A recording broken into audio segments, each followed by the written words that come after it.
Let me start by saying this. If you are an immigrant in the UK or anywhere else watching this, I see you. Because being broke in your home country is one thing, but being broke abroad, sending money back home and smiling through it, is a different level of character development. So today, I want to share with you what I am doing before January to put me on track to financial freedom by the end of 2026 as an immigrant in the UK. And by rich, I mean having options, having the power to say no to a job you hate, to book a flight back home for a wedding without going into debt, and having the power to choose your own path. Personally, I want to retire before or by 40, and I'll talk more on that later in this video. But if 2025 was a financial nightmare and struggle for you, then my brother, my sister, this video is for you. Hi, my name is Yvonne, and on this channel, I share my personal experiences, career, and personal finance tips to make your life as an immigrant smooth. So I highly recommend that you subscribe, like this video, leave a comment so you don't miss any videos from me. But for now, let's make some money in 2026. Lose, won't have it till I'm doomed in a casket.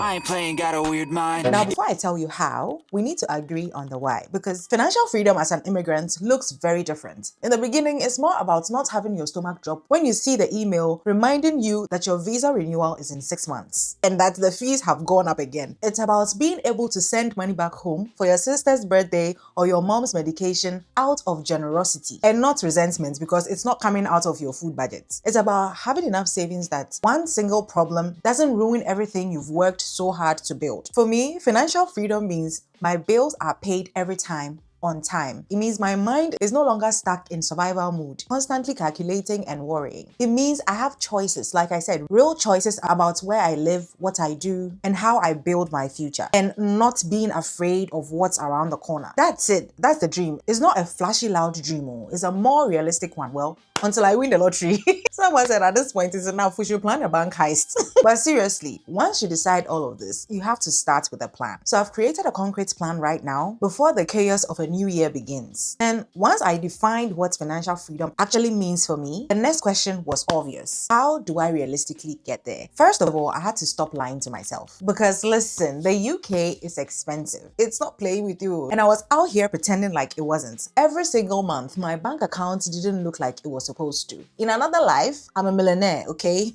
For the longest time, I kept telling myself, I just need to earn a bit more, which I do, but in this moment, what I actually needed was the truth. So one evening, I did the most terrifying thing an adult can do. I sat on the floor, just me, my payslip, my bank statement, and every single subscription I forgot I signed up for. You know, sometimes you see an app, it looks great, you download it for the free trial and then you forget to cancel. This was me and Hitmail. I downloaded it to count my calories, but here we are. And then there were the small purchases. You know the ones, £3 here, £6 there, another £12 because I'm tired and I don't want to cook tonight. All those tiny taps of my card that I told myself didn't really count. Please, they count oh. After adding them up, I had to advise myself because I realized something really important. I wasn't bad with money. I was just a person trying to survive in a system that is designed to drain me pound by pound. And once I accepted that, I realized that before January even starts, my mission should be more around building a system that actually works in real UK life. One of the most important things I did was to set a financial goal because if I want to retire before or by 40, that goal is my long-term goal. I need short-term goals to actually get there, right? So the goal for 2026 is to build a 50k buffer by the end of the year. Now, to get to this number, I need to be intentional and play the game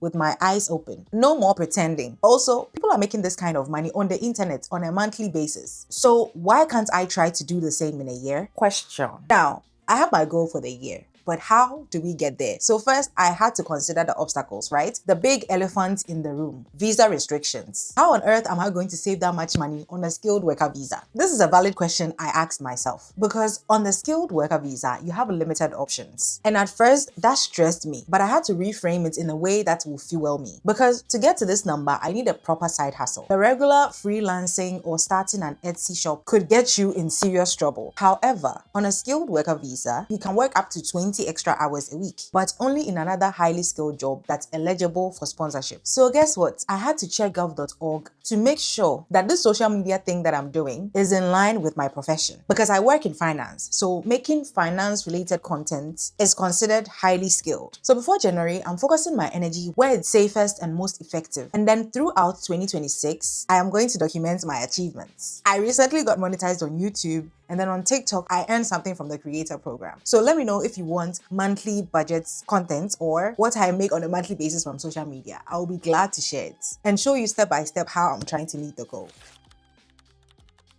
Sending money back home is a very sensitive topic, but if you're an immigrant, you already know exactly where I'm going with this. Because the moment you move to the UK, suddenly everyone thinks pounds fall from the sky like manna as soon as you come out of the plane and step into the Heathrow airport. And for the longest time, I was sending unplanned money home. And I always went over budget because I budget for money back home, right? I always went over budget because there is always something. But I had to face the hard truth. I cannot save 50k in a year on emotional transfers. That doesn't mean I will stop helping, but I have to stop hurting myself in the process. I realized that unpredicted money going out is just as dangerous as unpredictable money coming in. And if I want stability in 2026, I need structure, not surprise expenses caused by someone else's poor planning. So I have set limits and I have decided in advance how much support I can give monthly. It's planned and within my budgets. So if I meet the budget for the month and you call me, unfortunately, I don't have. The budget is finished. And here's the thing, my long-term stability can help everyone way more than my short-term sacrifices ever could. Because once I have a real buffer, I can help from a place of strength, not stress. Learning the UK financial system was actually the step that changed everything, because once you land in Heathrow, no one is going to hand you a handbook or tell you, okay, this is how the tax system works, this is how pension works in this country, oh, this is an ISA, you have to try and invest, this is how you shouldn't accidentally mess with HMRC. So for years, I did what most immigrants do. I just ignored it because I was a bit scared. So I ignored it and hoped for the best. I hoped everything was going to be fine. It will figure itself out.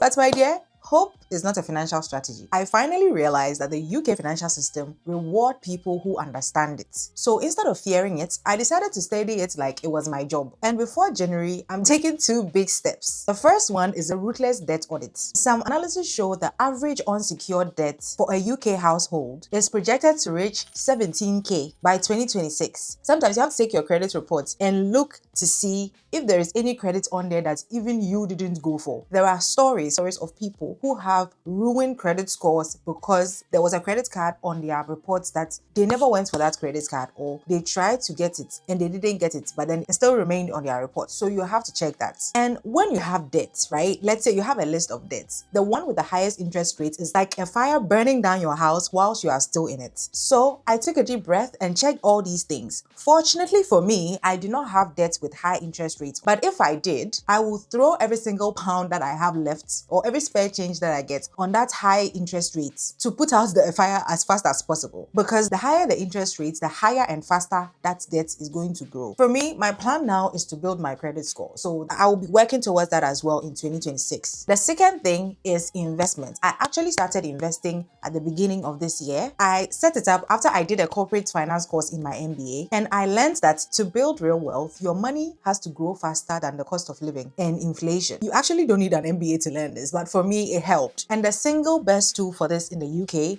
is the stocks and shares ISA. It's basically a tax basket where all the money your investments make is free from tax. And currently, the limits that you can put in that account is 20k per each tax year. I actually have a video here breaking the stocks and shares ISA down. You can check it out. And to make this as easy as possible, chapter 1 of my guide, linked in the description box, is a literal step-by-step walkthrough with pictures showing you exactly how to open a stocks and shares ISA in the UK. If I were you, my goal would be simple. Open one online and before January, make the first deposit. It doesn't matter if it's small. You just have to start small with a simple low-cost global ETF. This isn't about gambling or getting rich overnight. It's about getting my money into the market so it can work for me and grow for the long term.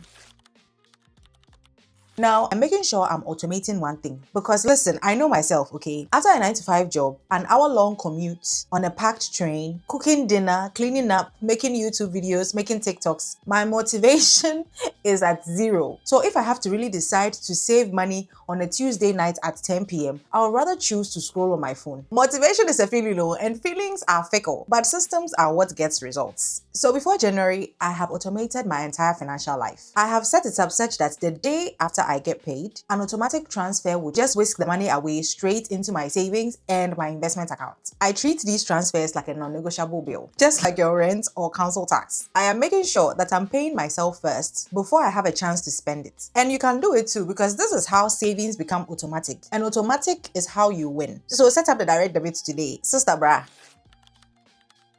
Now, the final thing is I'm not going to compare my financial situation with anybody else's because the UK social media can be a wild and dangerous place for your mental health. Today, you go online, you see this person has bought a house, that one has bought a new car, this one has bought that. You just see people in their 20s making it, flexing a version of success that feels like a million miles away. So before January, I did a digital detox. I've muted accounts that make me feel inadequate or rushed. Your time has come. Okay, my time will also come soon, but please, don't rush me into it. I had to remind myself that everybody's journey is different. We started from a different starting line and with different obstacles. And slow progress is still progress, okay? I've learned that one small consistent step every single day is definitely better than being paralyzed by comparing your chapter 1 to somebody else's chapter 2000, not the hair cream. So you see, I don't have it figured out, not even close. I'm still learning, I'm still building, and I still have moments of panic. But one thing is crystal clear. I am not letting survival be my final destination. I refuse to accept that as my story. If you're an immigrant in the UK and you're watching this and there's a little voice in your head thinking, maybe, just maybe, I should take my finances seriously, this is your sign. You didn't cross continents, leave your family to build a life from scratch just to struggle forever. We came too far just to only come this far. So look at your financial situation, set a financial goal for 2026, learn about the financial system, and create a system that will help you achieve that goal. Also make sure you have a tracker that is monitoring everything. And of course, I'm also here for you. I'll be making videos throughout the year on finances. So don't forget to subscribe so we can build something together. If this video helped you in any way, please don't forget to hit the like button. It really helps the channel. But more importantly, it tells YouTube that this is a valuable, immigrant-friendly content that everybody needs to see. And if you're ready to stop just watching videos and start doing, a link to the beginner-friendly guide I created for us is in the description below. And let me ask you, what's the one thing you are doing before January to change your financial future in the UK? Let's chat in the comments. I'll be reading them all. You're not alone in this. I'll see you in the next one.